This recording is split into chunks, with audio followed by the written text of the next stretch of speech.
Good morning, dear students. Myself Rani, Department of History, Dr. SNS College of Education. Today we are going to see about language across the curriculum. இப்போ language across the curriculum நம்ம ஏற்கனவே பார்த்திருக்கோம். மீனிங்னா என்ன, கான்செப்ட்னா என்ன, definition என்ன, அதோட AIIMS என்ன, இம்பார்ட்டன்ஸ்னா என்னன்னு பார்த்திருக்கோம். இப்போ வந்து நம்ம பார்க்குறது ஃபங்க்ஷன்ஸ் ஆஃப் லாங்குவேஜ்.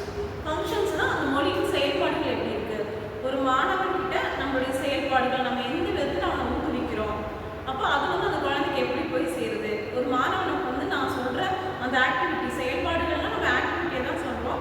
அந்த ஆக்டிவிட்டி வந்து ஒரு மாணவனுக்கு எப்படி புரியுது, அவன் வந்து கரெக்டாக அதை ஃபாலோ பண்ணுறானா, இல்லை நான் சொன்னதை கேட்டு அவன் அப்படியே விட்டுறானா, அப்போ அவனை நான் எப்படி மோட்டிவேட் பண்ணி கரெக்டான ஒரு பொசிஷனுக்கு நான் கொண்டு வரக்கு நான் என்ன வழிவகை செய்யணும்னு சொல்லி பார்த்தோம்னா, ஃபர்ஸ்ட் பார்த்தீங்க அப்படின்னா இன்ட்ராக்டிவிட்டி, அதாவது ஊடாடும் செயல்பாடுன்னு சொல்லுவோம்.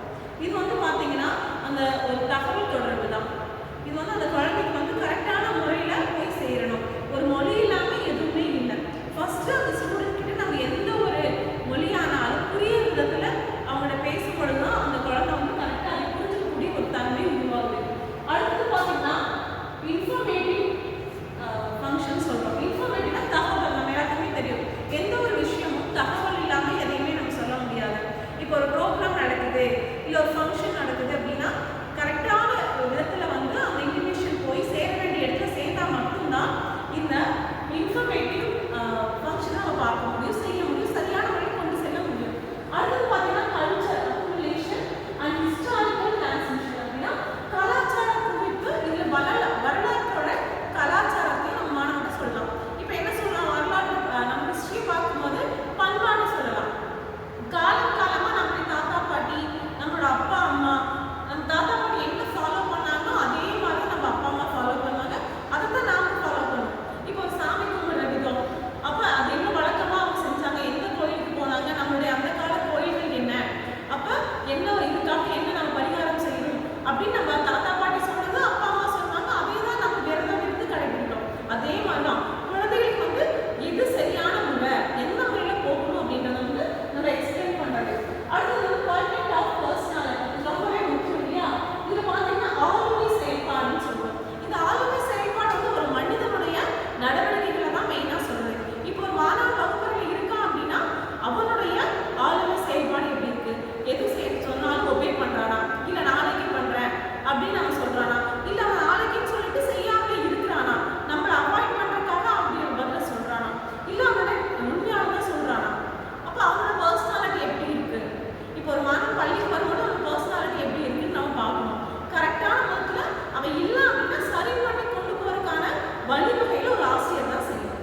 அடுத்தது பார்த்தீங்க அப்படின்னா ரெகுலேட்டரி ஃபங்க்ஷன், இது அது ஒழுங்குமுறை செயல்பாடு. இப்போ எல்லாமே ஒழுங்கீனமாக இருக்குது, இல்லை எதுவுமே கேட்க மாட்டேங்குது அப்படின்னா பரவாயில்ல இருக்கட்டும். இப்போ நீங்கள் டீச்சிங் போக போகிறீங்க, நீங்கள் என்ன பண்ணணும், அதை ஒழுங்குபடுத்தணும்.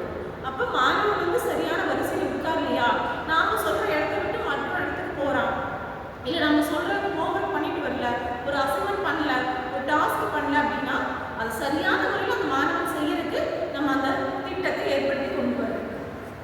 அடுத்தது பார்த்தீங்கன்னா பர்சனல் ஃபங்க்ஷன். பர்சனல்னாலே நம்ம தனிப்பட்டது தான், நம்மளுடைய விருப்பங்கள், நம்மளுடைய எண்ணங்கள், நம்மளுடைய ஆசைகள் என்ன. இப்போ வந்து நான் ஒரு IAS ஆகணும், இப்போ வந்து நான் ஒரு போலீஸ் ஆகணும்னு ஒரு மாணவன் நினைக்கிறான்னு வச்சுக்கிறேன். அப்போ அந்த குழந்தை வந்து எப்படி தன்னுடைய விருப்பத்தை தெரிவிக்கிறான். இப்போ நான் கிளாஸில் கேட்கணும், என்னவோ ஆகணும்னு ஆசைப்பா, நீ என்ன ஆகணும்னு ஆசை அப்படின்னு. அப்போ ஒருத்தர் சொல்லுவான் போலீஸ் ஆகணும், நான் டாக்டர் ஆகணும், நான் டீச்சர் ஆகணும்னு சொல்கிறான். அப்போ அந்த மாணவனுடைய ஆசைகள் எப்படி இருக்குது, அப்போ அவன் எப்படி புரிஞ்சுக்கிறான், எதை வச்சு அந்த குழந்தையோட திறமையை நம்ம புரிஞ்சுக்க முடியுது, அவனோட பர்சனல் என்ன நினைக்கிறான், இல்லை நான் எதுவுமே பண்ணல, என்னால் எதுவுமே முடியாதுன்னு அவன் சொல்கிறானா, இதுக்கு நான் என்ன செய்யணும். அப்போ அந்த குழந்தைக்கு வந்து நம்ம ஊக்கத்தை கொடுக்கணும். அப்போ உன்னால் முடியும், மோட்டிவேட் தான் ஒரு ஆசிரியர்